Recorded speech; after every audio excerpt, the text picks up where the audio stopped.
စွန်6တရကြီးကြော်ဖို့အတွက်ပါဝင်ပစ္စည်းတွေကတော့အဓိကကတော့တရတီထောင်းထားတဲ့ပစွန်ကြောက်ဖက်လေးခွာထားတဲ့စက်တော်နီလေးတွေရဲ့ဖက်စားဖို့အတွက်ငြုပ်တီ6ကြော်လေးရဲ့ပြီးရင်တော့စီအနေငယ်ဟင်းချုံမှုံအနေငယ်စက်သားမုံစားငံပြာရည်အနေငယ်တို့လိုအပ်ပါတယ်ခင်ဗျာဥဆုံးအနေနဲ့ထဲကိုအပူပေးပါမယ်ခင်ဗျာဒီဆိုလို့ရှိရင်တော့ကျွန်တော်တို့စီကိုသမင်းစားစွန်းနဲ့နှစ်စွန်းသုံးစွန်းလေးစွန်း၅စွန်း6စွန်းလောက်ထည့်ပေးလိုက်ပါမယ်ခင်ဗျာပစွန်6ကြော်ဆိုတော့သူကစီကိုနည်းနည်းစုပ်တက်တဲ့အတွက်ကြောင့်မို့စီကို6စွန်းလောက်ထည့်ပေးလိုက်ပါမယ်စီပူလာပြီဆိုလို့ရှိရင်တော့ကျွန်တော်တို့အရင်ဦးဆုံးနေနဲ့စနေမှုန်လေးနည်းနည်းထည့်ပါမယ်ခင်ဗျာရောင်အတွက်အရောင်လေးလှဖို့အတွက်စနေမှုန်လေးနည်းငယ်ထည့်ပါမယ်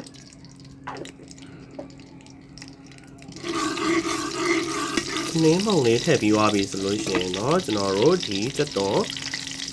အဖက်ကလေးတွေခွာထားတဲ့ဟာကိုအနည်းငယ်ကိုဒီထဲကိုထည့်လိုက်ပါမယ်ခင်ဗျာ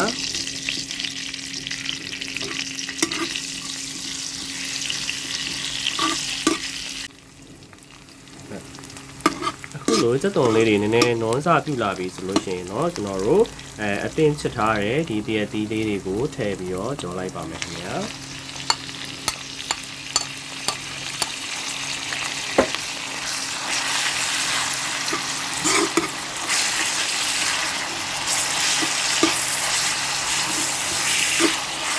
ဒီအသီးလေးတွေကိုတော့လောလာတဲ့အသီးကိုလည်းဆက်ပြပါမယ်ခင်ဗျာ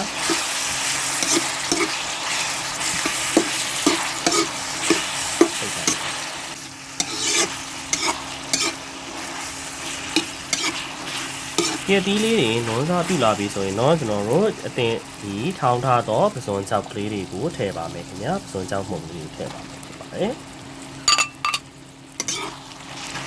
ပြီးရင်တော့သူတို့တွေကိုသမအောင်မှုပေးရမှာဖြစ်ပါတယ်ခင်ဗျာ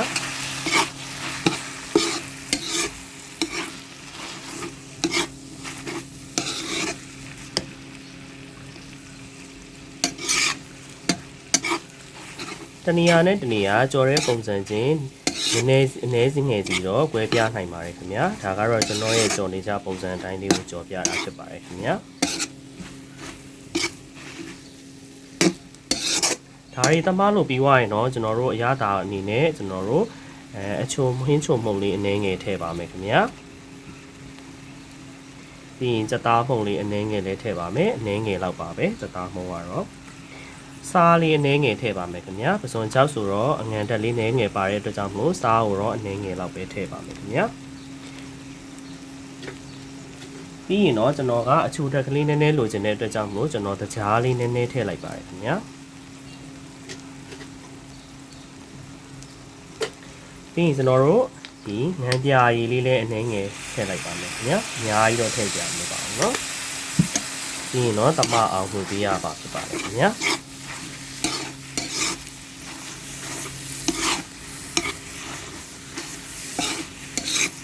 ညပစုံ6ကြော်ကိုကြတော့တချို့ကြတော့ဆူဆူလေးကြိုက်ကြဆိုတချို့ကြတော့လည်း6လေးကြိုက်ပါတယ်ဒါကတော့ကိုကြိုက်နှစ်သိတဲ့ပုံစံမျိုးဆက်စားလို့ရပါတယ်ခင်ဗျာချက်ပြရရလဲလွယ်ကူပြီးတော့အင်မတန်စားလို့လဲထမင်းမိန်ပြီးတော့အခုလိုတကြံကာလလေးနဲ့လည်းအင်တန်အောင်မလိုက်ဖတ်မှုရှိပါတယ်ခင်ဗျာရတာလေးကိုအနည်းငယ်ညှိကြည့်ပါမယ်နော်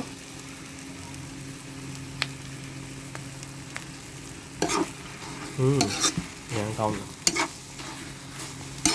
ရတာကတော့ကိုယ့်ရဲ့စိတ်ကြိုက်အနေနဲ့ပြင်ဆင်ပြီးထည့်လို့ရပါတယ်ခင်ဗျာလူလေးနွန်လာပြီဆိုရင်တော့ကျွန်တော်တို့ခုနကကြံနေတဲ့စက်တော်နီတစ်ဝက်ထန်နေတဲ့ဟာလေးတွေကိုထပ်ပြီးတော့ထည့်လိုက်ပါမယ်ခင်ဗျာစက်တော်နီရဲ့အချိုတက်ကလေးတွေနဲ့စက်တော်ကိုအရန်နွန်လာကိုကျွန်တော်ကမကြိုက်တဲ့အတွက်ကြောင့်မို့နောက်ဆုံးမှာစက်တော်နည်းနည်းပူတဲ့ဟာကိုထည့်လိုက်တာဖြစ်ပါတယ်ခင်ဗျာ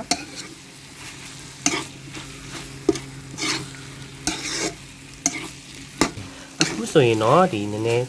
6လာပြီဖြစ်တဲ့ပစွန်6လေးနဲ့တရသီးနဲ့ကြော်တဲ့ကြံဟင်းလျာလေးတစ်ခွက်ကိုရရှိပြီဖြစ်ပါတယ်အင်တန်မှစားလို့လည်းကောင်းပြီးတော့မှအញ្ញမ်းရတာနဲ့လည်းပြည့်စုံတယ်မှုလည်းမှုတယ်စားလို့လည်းကောင်းတယ်ထမင်းလည်းမိန်စေပါတယ်မော်လမြိုင်ဘက်တွေမှာဆိုရင်တော့ဒါကိုမှကျွန်တော်တို့ဖျောင်းနှံတင်ထားတဲ့ ရေပါရေနဲ့စမ်းပြီးတော့မှထမင်းနဲ့ကိုတွဲဖက်ပြီးစားသုံးကြပါတယ်ဒါကတော့ကိုယ့်ရဲ့အကြိုက်နဲ့အတူတူကြိုက်နှစ်သက်သလိုစားသုံးလို့ရပြီပဲဖြစ်ပါတယ်ဆူဆူလေးကြိုက်ရင်တော့ဆူဆူလေးချက်လို့ရသလို6ကလေးနဲ့6ကလေးသဘောကျတယ်ဆိုလို့ရှိရင်တော့6ကလေးနဲ့ချက်ပြုတ်လို့ရပါတယ်ခင်ဗျာဒါကတော့ကိုယ့်ရဲ့စိတ်ကြိုက်အနေနဲ့ပြင်ဆင်ချက်ပြုတ်လို့ရပါတယ်ခင်ဗျာအခုဆိုလို့ရှိရင်တော့အနှံ့ရတဲ့မှာအင်မတန်ပြည့်စုံပြီးတော့ချင်းလေးနဲ့ကြံပစွန်ကြောက်တရတီးကြော်လေးရရှိပြီပဲဖြစ်ပါတယ်ခင်ဗျာအခုဆိုလို့ရှိရင်တော့အင်တာမှာစားလို့ကောင်းတယ်ဒီပစွန်ကြောက်နဲ့တရတီးနဲ့တကြံငချောက်ကြော်ပစွန်ကြောက်ကြော်လေးရရှိပြီပဲဖြစ်ပါတယ်ကျွန်တော်တို့ဒါအနှံ့ရတာနဲ့အင်တာမှာပြည့်စုံတဲ့ဟင်းတစ်ခွက်ပဲဖြစ်ပါတယ်ခင်ဗျာ